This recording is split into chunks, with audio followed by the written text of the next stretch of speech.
আমাৰ যিটো সেৱা হেতু পোৰ্টেলৰ জৰিয়তে যিসমূহ সেৱা দিয়াৰ কথা কোৱা হৈছিল তাৰ কিছুমান সেৱাৰ ওপৰত সামান্যতম ফিজ এটা দিয়া হৈছিল আৰু তাৰ বেছিভাগ এনেকুৱা আছিল যে আগতেও এনেকুৱা ফিজ আছিলে আগতে কথাটো আছিল যে আগতে ডিস্ট্ৰিক্ট এডমিনিষ্ট্ৰেশ্যনৰ জৰিয়তে এই ধৰণৰ পাৰমিশনবিলাক ডিসি বিলাকে দিছিলে আজি কিছুদিন আগত আপোনালোকে জানে যে সিটিজেন চেন্ট্ৰিক সাৰ্ভিস এটা আৰম্ভ কৰি অসম পুলিচ সেৱা হেতু নামেৰে এটা পোৰ্টেল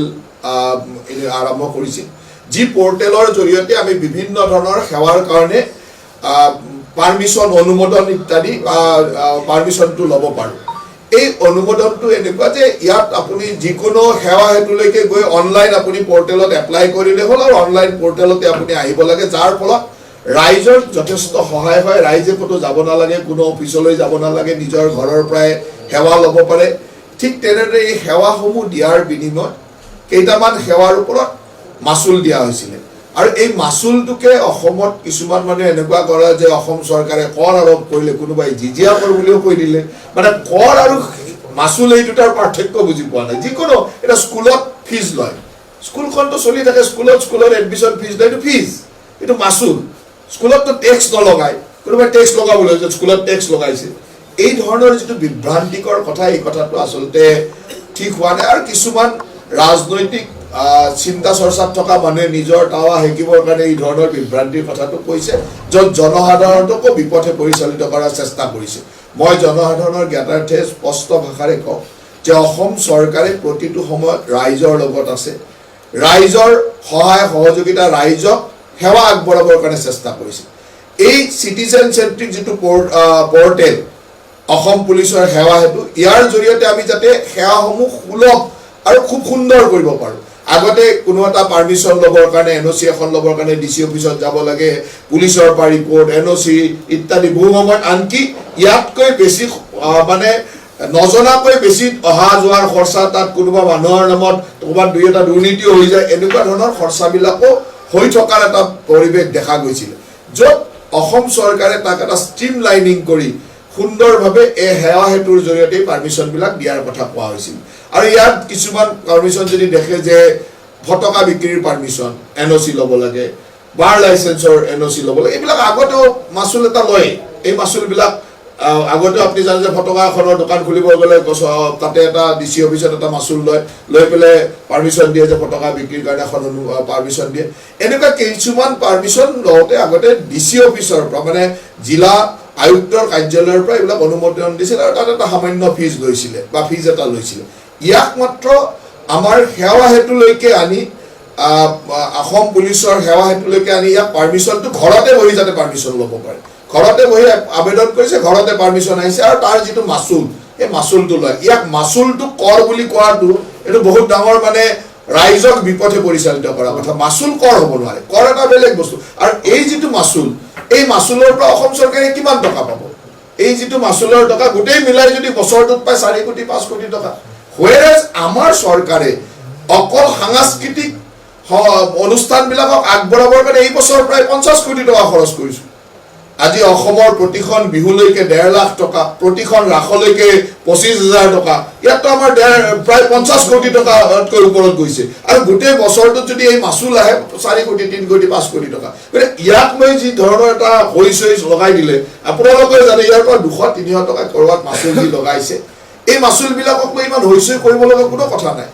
ইতিমধ্যে অসম চৰকাৰে বিহুক 1.5 লাখ টকা দিয়ে ৰাখক 25,000 টকা দিছে এনেকে 50 কোটি টকাতকৈ ওপৰত এই বছৰ আমি বাজেটতে পইচা দিছো গতিকে এই ধৰণৰ অসম চৰকাৰে সকলো সময়তে সাংস্কৃতিক দিশটোক ক্ৰিয়াৰ দিশটোক আগবঢ়াই নিয়াৰ চেষ্টা কৰি থকা মুহূৰ্তত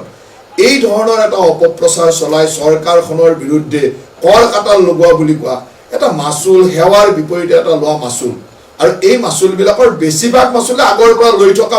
ব্যৱস্থা তাত কেইটামান কথা হচ্ছে কিছুমান মিটিং ইত্যাদি ষ্ট্ৰীম লাইনিং কৰিবৰ কাৰণে যাতে এই মিটিংবিলাক সুন্দৰভাৱে হৈ থকাৰ কাৰণে আবেদন কৰা সময়ত আমি তাক পুৰা ষ্ট্ৰীম লাইনিং কৰিব পাৰো তাৰ কাৰণে এটা সেৱা পোৰ্টেলত সামান্যতম মাসুল দিছিলে আৰু মইতো এই কথাটো আমাৰ মুখ্যমন্ত্ৰী ডাঙৰীয়াও এই কথাটো কৈছে যে কাৰোবাৰ যদি এই কথাবিলাকলৈ আপত্তি আছে নিশ্চয়কৈ তাত এপিলেটেড অথৰিটিও আছে আৰু তাত যদি আপোনালোকে চাই তাত এপিলেটেড অথৰিটিও লিখা আছে যদি কাৰোবাৰ যে নাই এই মাচুলটো দিব নালাগে, এই মাচুলটো ৰেহাই দিব লাগে, এপিলেটেড অথৰিটি এইটো ৱেভ কৰি দিব পৰাও ব্যৱস্থা আছে। এই গোটেই ব্যৱস্থা থকাৰ পিছতো যে বিহু পাতিলেও মাচুল দিব লাগিব, সাংস্কৃতিক অনুষ্ঠান পাতিলেও মাচুল দিব লাগিব, অমুক দিলেও মাচুল বুলি কোৱা নাই, কৰ দিব লাগিব, সাংস্কৃতিক অনুষ্ঠানত কৰ দিব লাগিব, বিহুত কৰ দিব লাগিব, এই ধৰণৰ যিটো কথা বিভিন্নজনে প্ৰচাৰ কৰিছে, তাত সঁচাকৈ মই আচৰিত হৈছোঁ যে কিছুমান মানুহে ৰাজনৈতিক স্বাৰ্থত এইবিলাক কথা কোৱা উচিত নহয়। মই অসমৰ জনসাধাৰণক এইটো ক্লিয়াৰ কৰি দিছোঁ যে অসম চৰকাৰে সেৱা সেতু পৰ্টেলৰ জৰিয়তে, বিশেষকৈ গৃহ বিভাগে, অসম পুলিচে, আসাম পুলিচ সেৱা সেতু যিটো কৰিছিল, এই সেৱা সেতুত এইসমূহৰ পাৰ্মিশ্যন দিয়াৰ এটা ষ্ট্ৰীমলাইনিং ব্যৱস্থা কৰিছিল। এই ব্যৱস্থাত প্ৰত্যেকটো পাৰ্মিশ্যনৰ এগেইনষ্টত, কিছুমান পাৰ্মিশ্যনৰ এগেইনষ্টত এটা সৰু মাচুল ৰাখিছিল। তাকো এই কথাটো কৈছোঁ, কোনোবা মাচুলৰ ক্ষেত্ৰত যদি ৰাইজৰ ক'ৰবাত আপত্তি আছে, তাত এপিলেটেড অথৰিটি আছে, আমি সেইবিলাক কথাও চৰকাৰৰ পৰ্যায়ত বা আমি সেইবিলাক পিছত কিবা চাব লাগিলে চাম। কিন্তু এইবিলাকৰ বেছিভাগেই এটা ফায়াৰ ক্ৰেকাৰৰ এখন দোকান দিব, তাতে আগতেও তেনেকুৱা মাচুল দিয়ে। কোনোবাই বাৰ লাইচেন্সৰ এনঅ'চি ওলাব, তাতো দিয়ে, পেট্ৰল পাম্পৰ এনঅ'চি ওলাব, তাতো মাচুল দিয়ে। ইয়াতো কোনো বেলেগ কথা নাই, কেৱল এই যিকেইখন মিটিং টিটিঙৰ কথালৈ কথাখিনি কৈ আছে, এইখিনি কথা তাতকৈ বেছি পইচা আহোঁতে যাওঁতে মানে ব্যৱস্থাটোত খৰচ হৈ গৈছিলে। এতিয়া আমি ঘৰতে বহি অনুমতি বা অনলাইনত এপ্লাই কৰিব, অনলাইনত ল'ব, তাৰ কাৰণে সামান্যতম মাচুল লওঁতেও যদি কাৰোবাৰ সেই মাচুলক লৈ কথা আছে, এপিল কৰিব লগা আছে, সেইখিনিতো চৰকাৰে এপিলেট অথৰিটি এটা দিছে, তাত যদি কিবা ক'ব লগা আছে ক'ব। কিন্তু ইয়াত এটা অপপ্ৰচাৰ চলাই যে চৰকাৰে মানে কৰ লগাই দিলে, কৰ আৰু মাচুল এই দুটাৰ যদি পাৰ্থক্যই বুজি নাপায়, তেওঁলোকে অন্ততঃ সেই পাৰ্থক্যটো বুজি লওক। আৰু যদি আমাৰ অসম চৰকাৰে এনেকৈ আৰু ইয়ালৈকে গ'ল যে অসম চৰকাৰ ধাৰত পোট খাই আছে, এতিয়া কৰ লগাই পইচা উঠাব বিচাৰিছে, এই কৰ যদি ল'ব আছে, এক্সাইজত 1 পইচা বঢ়াই দিলে তাতকৈ বেছি কৰ আহিব। যদি কৰে লগাব লগা আছে, অসম চৰকাৰে যদি এক্সাইজত মাত্ৰ 1 পইচা বঢ়াই দিয়ে, ইয়াতকৈ বেছি কৰ আহিব। ইয়াৰ কথাটো হ'ল যে এটা ষ্ট্ৰীমলাইনিং কৰাৰ স্বাৰ্থত আৰু সকলো সেৱা সুন্দৰভাৱে ঘৰতে বহি পোৱাৰ সুবিধা এটা দি সেৱা মাচুল এটা যিটো ব্যৱস্থা কৰিছিল। আৰু এই সেৱা মাচুলো এনেকুৱা যে তাৰে বেছিভাগ জিলা আয়ুক্তৰ কাৰ্যালয়ত আগৰ পিছে লৈ থকা মাচুল। ইয়াত কেইটামান নতুন সংযোজন হৈছিল, আৰু এই সংযোজন কেইটা লৈ যদি কাৰোবাৰ কিবা আছে, তাত এপিলেটেড অথৰিটিও আছে, গতিকে ইয়াক লৈ এটা হৈচৈ কৰি থকাৰ কোনো প্ৰয়োজন নাই। মই এইটো কথাও কৈছোঁ যে আমাৰ চৰকাৰ সদায় ৰাইজৰ লগত আছে, আৰু এই সময়ত অন্ততঃ যিখন চৰকাৰে সাংস্কৃতিক অনুষ্ঠান, বিহু, ৰাস ইত্যাদি বা অসমৰ সংস্কৃতিক আগবঢ়াই নিবৰ কাৰণে প্ৰতিখন বিহুলৈ 1.5 লাখ টকা, প্ৰতিখন ৰাসলৈকে 25,000 টকা, আজি প্ৰায় 3,000 ৰাসত আমি এই কেইদিনমান আগত মুকলি কৰি দিছোঁ ৰাসৰ কাৰণে। অসমৰ প্ৰতিখন বিহুতে, পুৰণি বিহু 3 বছৰৰ পুৰণি প্ৰতিখন বিহুত আমি 1.5 লাখ টকাকৈ দিছোঁ। তাৰপিছত এইখন চৰকাৰক এনেকৈ ধৰণে সমালোচনা কৰাটো সঁচাকৈ মই আচৰিত পাইছোঁ। আৰু যিসকলে সমালোচনা কৰিছে তেওঁলোকে কৰ আৰু মাচুল এই দুটাৰ পাৰ্থক্যটো জানি লওক। আৰু তাৰ লগে লগে অসম চৰকাৰে এই কথাটো স্পষ্ট কৰি দিছে যে এইটো এটা ব্যৱস্থাৰ ষ্ট্ৰীমলাইনিং কৰা এটা ব্যৱস্থা, আৰু য'ত চিটিজেন চেণ্ট্ৰিক ছাৰ্ভিচ এটা দিবৰ কাৰণে এই সেৱা সেতু পৰ্টেলৰ জৰিয়তে দিব বিচৰা হৈছিল। আৰু ইয়াক লৈ কোনো ধৰণৰ হৈচৈ কৰিব লগা নাই। কাৰোবাৰ যদি ঠিক আছে, কোনোবা প্ৰগ্ৰেমৰ পাৰ্মিশ্যন লওঁতে কিবা মাচুলক লৈ কাৰোবাৰ কিবা আপত্তি আছে, সেই ধৰণৰ এপিলেট অথৰিটি আছে, তেওঁলোকে ক'ব পাৰে যে এইকেইটা মাচুল নাৰাখিলেও ভাল। কাৰণ এই মাচুলৰ পৰা অসম চৰকাৰে কোনো ডাঙৰ এটা এমাউণ্ট আহে যে এই মাচুলৰ পৰা বোলে 100 কোটি টকা আহিছে, 500 কোটি টকা আহিছে, তেতিয়া বেলেগ। এইটো 2-3 কোটি টকা, 4 কোটি টকা হয়তো বছৰত আহিব। আৰু ইয়াৰে যিবিলাক মাচুল আগৰ পৰাই লৈ থকা মাচুল, কিছুমান মাচুল, আৰু কেইটামান যি নতুন সেৱাৰ কাৰণে লৈছে,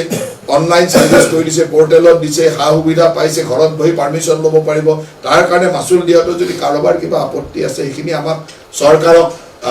নিয়ম মাফিক জনালে হ'ল। আৰু এপিলেটেড অথৰিটি DGP আছে, DGPক জনালে হ'ল। লগে লগে আমি কিবা যদি সংশোধনীয় কৰিব লাগে তাৰ কাৰণে ব্যৱস্থা আছে। কিন্তু ইয়াক লৈ এই ধৰণৰ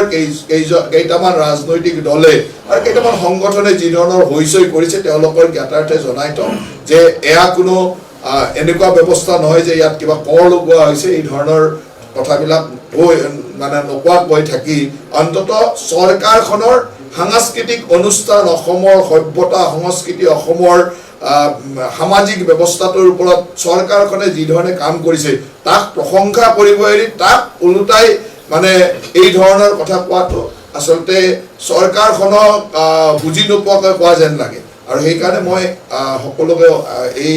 আপোনালোকৰ জৰিয়তে সকলোলৈকে আহ্বান জনাইছোঁ যে অসম চৰকাৰে এই ধৰণৰ কোনো কৰ লগোৱাৰ কথা নাহে সেৱাৰ বিপৰীতে লোৱা সেৱা মাচুলক অসমৰ কিছুমান ব্যক্তি বা কিছুমান অনুষ্ঠান বা কিছু ৰাজনৈতিক দলে যি ধৰণৰ একেবাৰে কৰ কাটলৰ কথা কৈ একেবাৰে চৰকাৰখন ধাৰত পুত গৈ আছে এনেকুৱা কৰ লগাই ধাৰ ৰিকভাৰী কৰিব এই ধৰণৰ যিবিলাক অপপ্ৰচাৰ যি অপপ্ৰচাৰে একেবাৰে সমাজখনকো ক্ষতি কৰে আৰু এটা বেয়া বাৰ্তা সমাজলৈকে লৈ যায় এই ধৰণৰ অপপ্ৰচাৰ নচলাবলৈকে মই আপোনালোকৰ জৰিয়তে আহ্বান জনাইছোঁ আজিৰ কথা যেহেতু ইয়াত আপুনি যি কৈছে ৰাজনৈতিক মুনাফা ল'বলৈ চেষ্টা কৰিছে ইয়াত ভূপেন বৰাই দুটা কথা কৈছে প্ৰথম কথাটো হৈছে যদি আপোনালোকে সিদ্ধান্ত সলনি নকৰে তেতিয়াহ'লে তেওঁলোকে আন্দোলন কৰিব ভূপেন বৰাই আচলতে কৰ আৰু মাচুল বুজি পায় নে নাপায় মই সুধিছোঁ যে তেওঁ এখন ইংৰাজী কিতাপ ওলাই লওক লৈ পেলাই টেক্স এণ্ড ফিজ স্কুলত কৰ লয় স্কুল ফিজটো স্কুলৰ কৰ নেকি তেওঁ কৰ আৰু মাচুল বুজি নোপোৱা মানুহক মই ইমান উত্তৰ দিবলৈ নাই মই ভাবোঁ যে তেওঁ প্ৰথম কৰ আৰু মাচুল বুজি আহক কৰ আৰু মাচুল কি তেওঁ সুন্দৰভাৱে আপোনালোকে সুধিব যে জয়ন্ত মল্লবৰাই সুধিছে আপুনি কৰ আৰু মাচুল বুজি নাপায় গতিকে কৰ আৰু মাচুল তেওঁলোকে বুজাই দিয়ক যে কৰ কি স্কুলত কৰ লয় নেকি স্কুল ফিজটো কৰ নেকি স্কুল ফিজটো কাৰণে ইয়াত কি লিখা আছে তেওঁ পঢ়িব নাজানে নেকি ইয়াত এখন লিখা আছে ইয়াত কি লিখা আছে কৰ লিখিছে টেক্স লিখিছে ইয়াত কি লিখিছে ছাৰ্ভিচ ফিজ সেৱা মাচুল ছাৰ্ভিচ টেক্স নহয় টেক্স আৰু ফিজ বুজি নোপোৱা ভূপেন বৰাক মই ইয়াৰ উত্তৰ নিদিওঁ ইমানটোতো মোক ইজ্জত ৰাখক যে যোনে টেক্স আৰু ফিজ বুজি নাপায় স্কুল ফিজক কৰ বুলি কৈ দিব কালিলৈকে তেওঁ ক'ব স্কুলে কিয় কৰ লগায় স্কুলে কৰ লগায় কিহৰ ৰিচিপ্ট তেওঁলোকে যদি চৰকাৰ আহিব বুলি এতিয়াও ভাবি আছে তেতিয়াহ'লে তেওঁলোকক শুভেচ্ছা জনাইছোঁ তেওঁৰ জীৱনত মইতো ভাবোঁ যে তেওঁৰ যিটো ৰাজনৈতিক জীৱনকাল এই জীৱনকালত কংগ্ৰেছৰ চৰকাৰ আহিব বুলি তেওঁ ভবা অনুচিত তেওঁৰ ৰাজনৈতিক জীৱনকালত মই আহিব বুলি মই ভবা নাই যদি বুজি নোপোৱাকৈ প্ৰতিবাদ কৰিব খোজে তেতিয়াহ'লে আপোনালোকে তাক প্ৰত্যুত্তৰ দিব মই যিখিনি কথা ক'লোঁ তেওঁলোকক সুধিব যে কৰ আৰু মাচুল একে নেকি ইয়াতে যিবিলাক কথা লিখা আছে এইখন পঢ়িব দিব ভালকৈ ইয়াতে যিবিলাক লিখা আছে আগতে হেৰিৰ ফটকাৰ দোকান দিলে আগতে পইচা নলয় নেকি পেট্ৰল পাম্পৰ এনঅ'চি ওলালে পইচা নলয় নেকি বাৰৰ লাইচেঞ্চ ল'লে পইচা নলয় নেকি আগৰ পৰাই লয় ইয়াৰ লগত আমি এতিয়া ছাৰ্ভিচটো অনলাইন পৰ্টেলত আনিছোঁ সেৱা সেতুত আনিছোঁ সেৱা সেতুত ঘৰত গৈ মানুহে পৰ্টেলত ঠিক আছে কোনোবা মানুহে ইয়াত এপিলেট অথৰিটিও আছে কোনোবা মানুহে যদি কয় নাই এই সৰু সৰু মিটিংবিলাকত দিব নালাগে এতিয়া আমি বিহুত কোনোবাই বিহুৰ পাৰ্মিশ্যন লওঁতে 300 টকা দিলে আমি 1.5 লাখ টকাটো বিহুত দিয়ে আছোঁ 25,000 টকাকৈ ৰাসত দিয়ে আছোঁ গতিকে এনেকুৱা এখন চৰকাৰক তেনেকুৱা ধৰণৰ কথা ক'ব পায় নেকি মই তেওঁলোকক কৈছোঁ যদি ঠিক আছে সৰু সৰু মিটিঙত নালাগে কোনোবা ৰাইজে কৈছে আমি তেওঁলোকৰ কথা নুশুনো ৰাইজে যদি কয় যে ঠিক আছে এই সৰু সৰু মাচুল তাচুলৰ কথাটো এইবিলাকৰ পৰা কাৰণ ইয়াৰ পৰা আমি কোনো ইয়াক হ'ল এটা ষ্ট্ৰীম লাইনিং কৰা ব্যৱস্থা আৰু এইটো ভাৰতবৰ্ষৰ সকলো ঠাইতে আছে আপুনি ভাৰতবৰ্ষৰ বাকী ৰাজ্যসমূহৰ বিষয়ে জানি লওক ভাৰতবৰ্ষৰ সকলো ঠাইতে এনেকুৱা পাৰ্মিশ্যনৰ এটা ফিজ থাকে অন্য ৰাজ্যসমূহলৈ গৈ চাব যে তেওঁতো সেই ধৰণৰ ফিজ এটা আছে ফিজ থাকে আৰু ইয়াতে আগৰ পৰা যিবিলাক ডিচি অফিচত লোৱা হৈছিল সেইটোকে সেৱা সেতু পৰ্টেললৈকে আনি এটা ষ্ট্ৰীম লাইনিং কৰা হৈছিল তাত কিছুমান নতুন নতুন ধৰক এনেকুৱা ধৰণৰ মিটিং টিটিঙৰ যেহেতু এইটো অনলাইন হ'ব ক'তো অফিচত যাব নালাগে ডিচি অফিচত যাব নালাগে কাৰো পৰা ঘৰতে বহি অনলাইনত এপ্লাই কৰিব অনলাইনত পাৰ্মিশ্যন ল'ব লৈ তেওঁলোকে পাতিব গতিকে সেইকাৰণে সামান্যতম এটা মাচুল দিছিলে আৰু এনেকুৱা কোনো মাচুল নহয় এইবিলাকৰ 200 350 টকা 100 টকা এনেকুৱা ধৰণৰ এইখিনিতো যদি কাৰোবাৰ ইয়াৰ পৰা অসম চৰকাৰৰ কোনো ডাঙৰ ৰাজহ নাহে ফিজটোৰ পৰা যে গভৰ্ণমেণ্ট এক্সেকাৰৰ বোলে বহুত ডাঙৰ ৰাজহ আহিব সেইটোও নহয় গোটেই বছৰটোত যদি হিচাপ কৰে 2 কোটি 3 কোটি 5 কোটি ইমানেই আৰু সিমানটো যিখন চৰকাৰে 50 কোটি টকা অকল বিহু আৰু ৰাস পাতিবলৈ দিয়ে সেইখন চৰকাৰে 2-3 কোটি টকাৰ কাৰণে কিবা এনেকুৱা ধৰণৰ কথা আহিব নেকি গতিকে ৰাইজে যদি ভাবে যে এনেকুৱা ধৰণৰ সৰু সৰু মাচুলকেইটা ষ্ট্ৰীম লাইনিং কৰাত ক'ৰবাত মানুহৰ অসুবিধা হৈছে আৰু ইয়াত এপিলেটেড অথৰিটিও আছে ডিজিপিক এখন এপ্লিকেশ্যন দিলে ডিজিপিয়ে ৱেভো কৰি দিব পাৰে কিন্তু যিকেইটা ধৰক ফটকা য'ত এনঅ'চি বাৰ লাইচেঞ্চ য'ত এইখিনিতো আগৰ পৰাই লয় ইয়াততো কোনো বেলেগ কথা নাই কিন্তু ইয়াত এটাই মই অনুৰোধ কৰিম যে ভূপেন বৰা জাতীয় মানুহসকলে অন্ততঃ কৰ আৰু মাচুল টেক্স এণ্ড ফিজ এইটো বুজি লওক তাৰপিছত আমাৰ লগত কথা পাতিব গতিকে টেক্স আৰু ফিজ বুজি নোপোৱা মানুহক ইমান উত্তৰ দিয়াৰ প্ৰয়োজন নাই অসমৰ ৰাইজৰ জ্ঞাতাৰ্থে মই কৈছোঁ ৰাইজে যাতে ভুল নুবুজে এয়া হ'ল সেৱাৰ বিপৰীতে সৰু সৰু মাচুল আৰু কিছুমান মাচুল ইয়াৰ আগৰ পৰাই আছিলে ইয়াত যি 2-4টা মাচুল নতুনকৈ লগোৱা হৈছিল এইকেইটা লৈ যদি ৰাইজৰ কৰবাত অসন্তুষ্টি ক্ষোভ বা মনত থাকে যে এইটো সৰু মাচুল ল'ব নালাগে নলোৱাকৈ কৰিব তেতিয়া অসম চৰকাৰে আমিতো ৰাইজৰ লগত চলা চৰকাৰ ৰাইজে যি কয় থাকে কিন্তু আমি বিৰোধীৰ লগত বিৰোধীৰ কথা কাৰণ টেক্স আৰু কৰ বুজি মানে মাচুল বুজি ফিজ বুজি নোপোৱা মানুহক আৰু কি ক'ম সিহঁতকতো কৈ লাভ নাই সিহঁতে এইবিলাক আৰু পলিটিকেল ইছ্যু হিচাপে কৰিব খোজে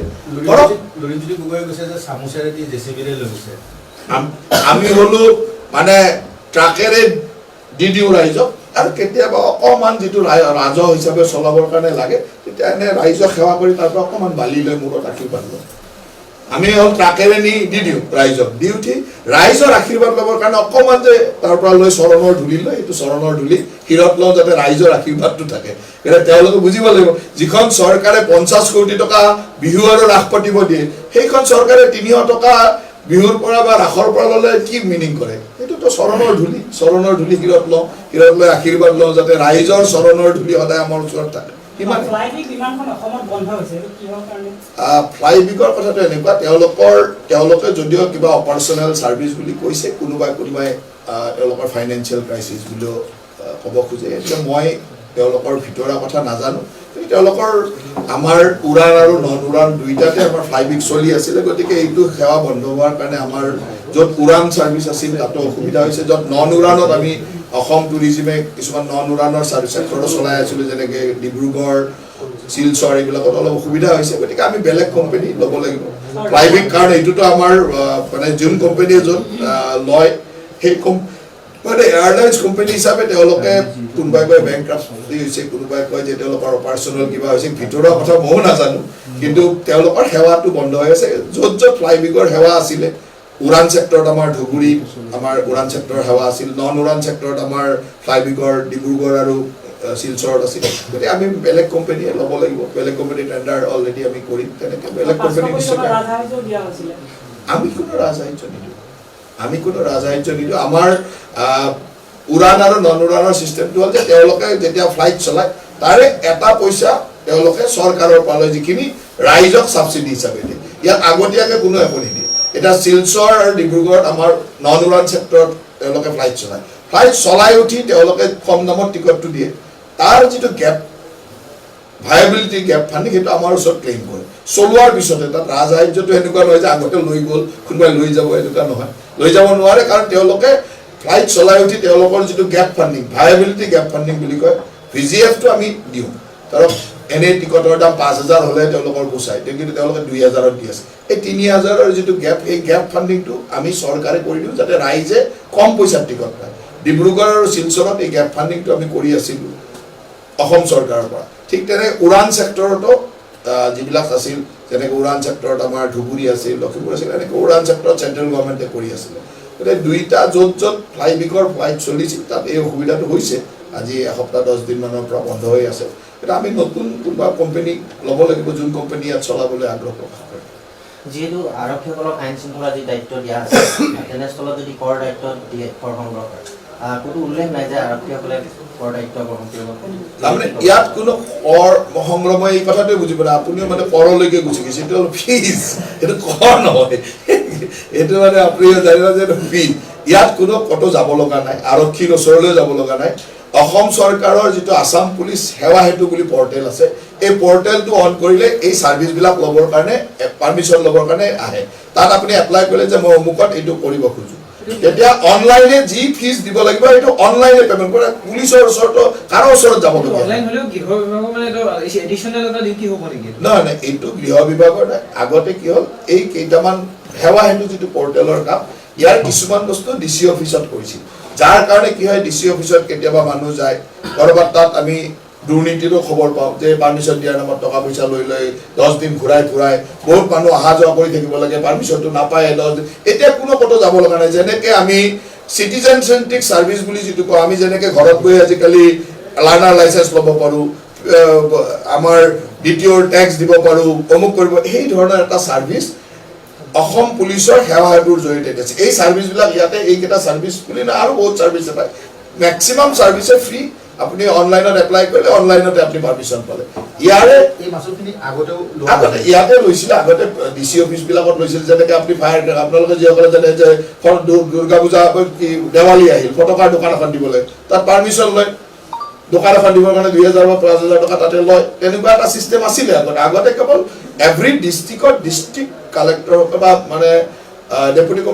মানে আমাৰ ডিষ্ট্ৰিক্ট কমিশ্যনাৰসকলৰ অফিচতে এইটো পাৰ্মিশ্যন দিছিল বা ফিজ এটা লৈছিল এতিয়া কি হ'ব অনলাইন গোটেই অসমতে আপুনি অনলাইনত এপ্লাই কৰিলে ফিক্স ফিজ আছে সেই ফিজটো দিলে আপুনি পাৰ্মিশ্যন পালে য'ত দিব পাৰে গভৰ্ণমেণ্টে তাতে অনলাইনে পাৰ্মিশ্যন দি দিব আৰু ক'তো যাব লগাই নাই গতিকে মানুহৰ সাৰ্ভিসটো সুবিধা কৰিবৰ কাৰণে দিছে ইয়াত আৰু কোনো বেলেগ কথা নাই মানুহে সুবিধা যাতে ঘৰত বহি এইবিলাক সাৰ্ভিস পাব পাৰে এটা কথাটো যে বহুত মানুহে ধৰক ঘৰত টেনেন্ট ৰাখে পেইং গেষ্ট ৰাখে এইবিলাকটো ভেৰিফাই কৰিব লাগে পুলিচ ভেৰিফিকেশ্যন লাগে পুলিচৰ তাতে এপ্লাই কৰিব লাগে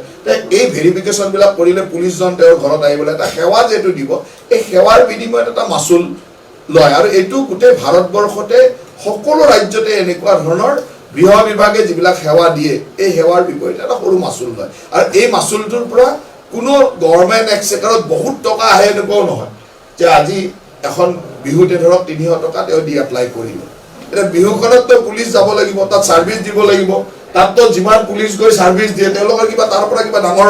মানে তেওঁলোককতো সাৰ্ভিস দিছে তাৰ বিনিময়ত এটা সামান্য ষ্ট্ৰীমলাইনিং এটো একচুয়ালি ষ্ট্ৰীমলাইনিং কৰিবৰ কাৰণে এটা মাচুল লয় ইয়াকতো যদি কাৰোবাৰ আপত্তি আছে তেতিয়া চৰকাৰে নিশ্চয়কৈ ৰাইজৰ কথা সদায় শুনিব কিন্তু ইয়াৰ বেছিভাগে এনেকুৱা যে ই আগৰ পৰা লৈ থকা মানে আগতে ডিস্ট্ৰিক্ট মানে কমিশনাৰ অফিচত লৈছিলে এইবিলাক পাৰমিশন দিয়াৰ নামত এতিয়া অসম পুলিচৰ সেৱাটোত আপুনি এপ্লাই কৰি পেলাই লৈ লওক পাৰমিশনটো লৈ লওক ইমানেই কাম আৰু ইয়াক লৈ মানে যিসকলে এইবিলাক কৰ কাটালৰ কথা কৈ আছে তেওঁলোকে টেক্স আৰু ফিজৰ পাৰ্থক্যটো ডিক্সনাৰীত গৈ পঢ়ি লওক যে টেক্স আৰু ফিজ কি বস্তু স্কুলত যেনেকৈ ফিজ লয় স্কুলত টেক্স নলয় গতিকে কোনোবাই যদি ভূপেন বৰাই যদি কয় স্কুলত টেক্স লৈছে স্কুলবিলাকে তেনেকৈ ক'ব পাৰে কেতিয়াবালৈকে গতিকে তেওঁলোকে এইটো অন্তত জানি লওক যে স্কুলত টেক্স নলগায় গতিকে টেক্স লগাব লাগিলে আমি এক্সাইজত টেক্স লগাওঁ এক্সাইজ টেক্স তাত আমি 1 পইচাও ভৰাই দিলে ইয়াতকৈ বেছি পইচা পাম গতিকে আমাৰ যদি ৰাজহৰে ক্ৰাইচিছৰ কাৰণে লোৱা বুলি যিসকলে ক'ব খোজে যে ৰাজহৰ কাৰণে এনেকৈ লৈছে তেনেকৈ লৈছে তেওঁলোকক মই এইটোৱে ক'ম যে ইয়াতকৈ প্ৰতিটো মদৰ বটলত যদি 1 পইচাকৈ ভৰাই দিওঁ ইয়াতকৈ বহুত বেছি টেক্স আহিব গতিকে ইমান আমাক ইমান মানে হেৰি বুলি ভাবিলে যে ইমান মূৰ্খ আমি ইমান কেলকুলেশ্যন নাজানো এইটো নহয় আমি যদি টেক্সে লগাবলৈ মদৰ বটলত 1 পইচা ভৰাই দিম মাত্ৰ 1 পইচা ভৰাই দিলে ইয়াতকৈ বহুত বেছি টেক্স গভৰ্ণমেণ্ট এক্সেকাৰত জমা হৈ যাব এইটো হ'ল এটা সেৱাৰ বিনিময়ত মাচুল আৰু ইয়াক এটা ষ্ট্ৰীমলাইনিং কৰাৰ কাৰণে কৰা হৈছে এইকেইটা আগতে লৈ থকা যিসকল মাচুল আছে তাত কোনো আপত্তি নাই ইয়াত আপত্তি মানুহৰ হৈছে যে ক'ৰবাত মিটিং বিহু থিয়েটাৰ এই যিখিনি কথা কৈছে এইখিনিক লৈ যদি এপিলেট অথৰিটি আছে ডিজিপিৰ ওচৰত এপিলেট অথৰিটি হিচাপে এপ্লাই কৰিব তাতো আমি যদি চিন্তা কৰিব লাগে সিমানলৈ আমি চিন্তা কৰিবলৈ ৰাইজৰ কথাত ৰাইজৰ লগত থকা চৰকাৰে ৰাইজৰ কথা সদায় চিন্তা কৰিব কিন্তু ভূপেন বৰা জাতীয় যিসকল মানে ৰাজনৈতিক নেতা আছে টেক্স আৰু ফিজৰ কথা বুজি নোপোৱা আৰু ৰিচিপ্ট ৰাখিব কৈ পিছত ঘূৰাই দিয়া কথা কয় এইবিলাক অদ্ভুত কথা কাৰণ এইবিলাক কোৱাটো অসুবিধা নাই কাৰণ চৰকাৰটো তেওঁলোকৰ নাহে মোটামুটি তেওঁলোকৰ চৰকাৰ আৰু আগন্তুক 30 বছৰলৈকে নাহে তেওঁৰ জীৱনকালত চৰকাৰ কংগ্ৰেছৰ চৰকাৰ নাপায় এইটো নিৰ্ঘাত মই এইটো স্পষ্টতাৰে ক'ব পাৰোঁ যে ভূপেন বৰাৰ ৰাজনৈতিক জীৱনকালত মই তেখেতৰ মানে আয়োগগত জীৱনকাল কোৱা নাই ৰাজনৈতিক জীৱনকালত তেখেতৰ ৰাজনৈতিক জীৱনকালত অসমত কংগ্ৰেছ দলৰ চৰকাৰ নাই তেওঁৰ যিটো ৰাজনৈতিক জীৱনকাল কংগ্ৰেছ দলৰ ৰাজনৈতিক জীৱনকাল সেই জীৱনকালত কংগ্ৰেছৰ চৰকাৰ নাহে বুলি মই নিশ্চিত